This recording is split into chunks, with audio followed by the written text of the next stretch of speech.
Senador Erwin Tulfo, boss, mayong buntag.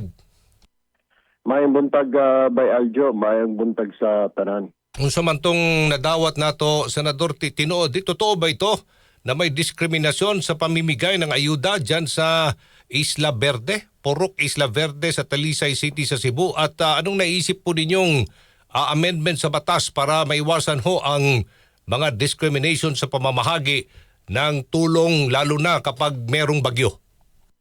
Kaya nga by Aljo, yan ay sumbong na nakarating sa atin ng ilang mga kababayan natin doon sa Isla Purok, sa Talisay, na yung kanyang tahanan ay totally damaged. Subalit, nung makita niya sa papel, ay inilagay lang ng barangay official na partially damaged. May difference yan by Aljo. Pag totally damaged, medyo malaki-laki ang matatanggap mo mula sa DSWD.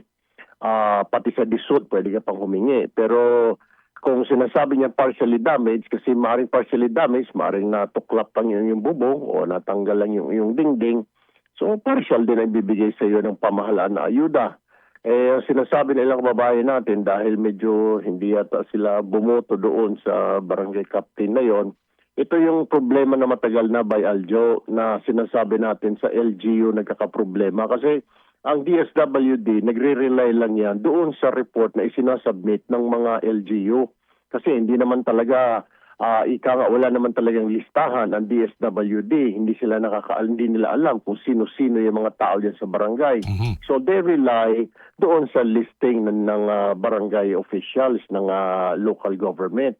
Kung may hina-hina ka doon sa LGU, sa barangay officials, sa LGU, kawawa ka. Ito nga yung may na-file na tayo na batas dyan, yung anti-discrimination, na perpetually madidisqualify ka sa government service at ikaw ay maaring makulong o makukulong kapag napatunayan na namimili ka, inuuna mo yung mga kamag-anak, pagkalaban sa politika, hindi mo bibigyan, kasama yan doon sa bill na na-file natin. Kaya pinaimbestigahan natin sa DSWD, may mga nagsasabi naman na sa sobrang dami daw ng mga biktima, baka nagkamali-mali na yung paglilista. Pero hindi yun ang pwede magiging excuse by Aljo. Kailangan talagang tignan.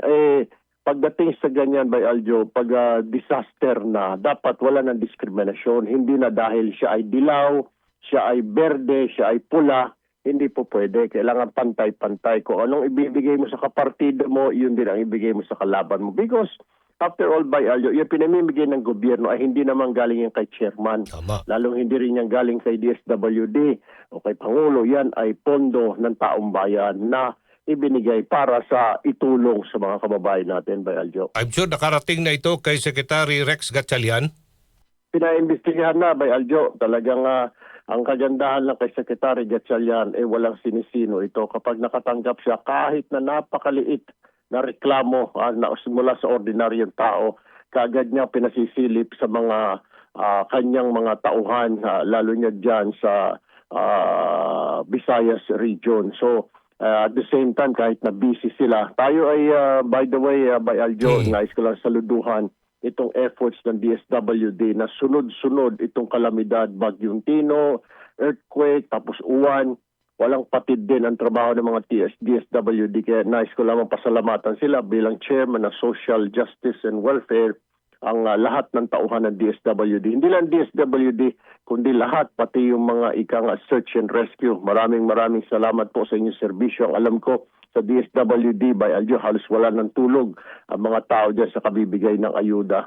Lalo na nung unang tinamaan ng lindol, itong Cebu, sumunod ang Davao, talagang sunod-sunod na. Pagkatapos dumating pa itong bagyong uwan, so talagang medyo pagod na rin ang mga tao ng DSWD. Kaya hingin na rin tayo ng pasensya kung medyo hindi medyo pagod ang mga tauhan ng DSWD. Dahil sa sunod-sunod by Aljo, talagang walang pagpuknat. Kung mapansin mo, almost 2 months na tayo binabayo kung hindi earthquake, bagyo by Aljo. Oo. Kinilala din ng Pangulong Ferdinand R. Marcos Jr., Senator Erwin Tulfo, ang mga LGU. Pinuri niya mga LGU sa matagumpay na preemptive evacuation.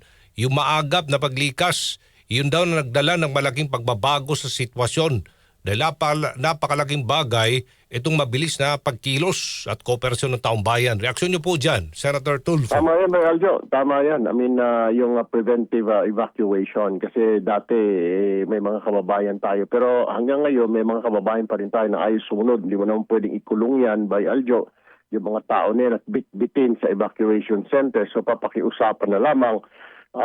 Itong ginawa ng mga LGU na nakikiusap sila sa kanilang mga constituent is one thing na ika nga na nakapagligtas sa ating mga kababayan. Pero marami pang kailangan dapat gawin, Bay Aljo, sa mga ganitong sakuna na pwede pala natin gawin para maiwasan itong ika nga na malagasan tayo ng mga buhay kung susunod lang yung ilang mga kababayan natin. Ang isa pa dyan, Bay Aljo, ito pong sisilipin din natin sa Senado ngayon, itong proteksyon ng Sierra Madre.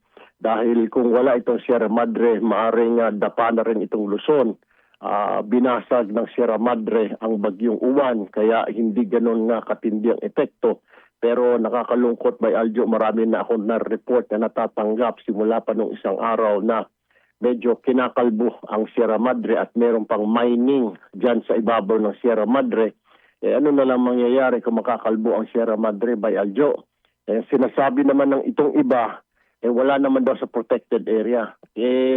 Yun nga ang problema dito, Bay Aljo, kasi nung nireview natin kahapon ng aking mga tauhan, yung protected area lang pala ng Sierra Madre ay itong sa may Isabela Province. Ang Sierra Madre, Bay Aljo, mula po yan sa norte hanggang dito sa timog sa may Quezon Province. Ganong kahaba yan, Bay Aljo. Dito, itong pinagsasamantalahan ngayon ng mga tusong negosyante. Dahil wala sa protected area, labas ng Isabela, dyan sila nagmimina ngayon sa Quezon, Vizcaya, dyan sunod-sunod yung kanilang mga logging operation.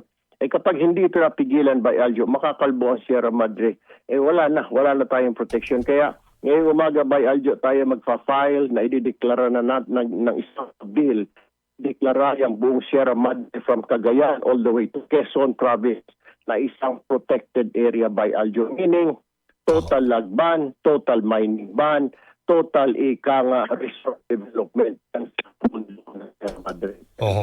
Merong mga illegal quarrying operation din dyan daw, Senator Erwin. Lahat yan, Bay Aljo, kapag pumasa ito, as a matter of fact, magpapa-appointment ako sa Pangulo para kausapin siya na gawing priority bill ito for the meantime, magpalabas ng executive order banning ang anumang development dyan sa Sierra Madre. Kasi ilang yun na, itong ba sa atin, dito sa Luzon, Sierra Madre, lagi tayong pinagtatanggol nito, pero tayo, lalo na kami mga mambabatas, walang nagagawa para protektahan din naman siya. Dahil si Sierra Madre, Bay Aljo, hindi naman makapaglakad yan. Reklamo sa mga Senado.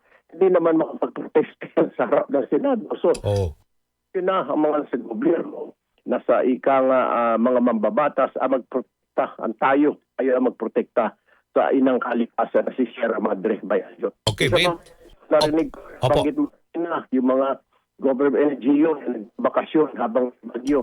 Siguro maimbestigan nito ng DILG. Kung sila ay nagbakasyon, hindi nila may parating na bakas na bagyo, dapat hindi na sila umalis. Pero kung sila ay inabutan doon at inabutan sila na may bagyo, then dapat tignan din natin. So, pwede pang i-excuse yun. Pero yung alam mo na may parating, aalis ka, lalayasan mo, dapat ikaw ang tinitignan na magulang ng mga constituent mo, dapat hindi ka lumalayas. So tama lang yung gagawin ng DILG na maimbestigahan niyang mga lumalayas na mga at nagbabakasyon, nagpapasarap-sarap ng mga government officials natin habang binabayo yung kanilang mga constituent, yung mga gobernador, yung mga mayor, dapat masilip yan, Bay Aljo.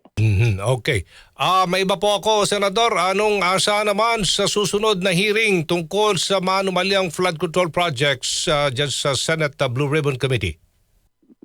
Magbi-meeting mamaya ang majority ngayon tanghali, Bay Aljo, para pag-usapan ito at yung direksyon din ng Blue Ribbon.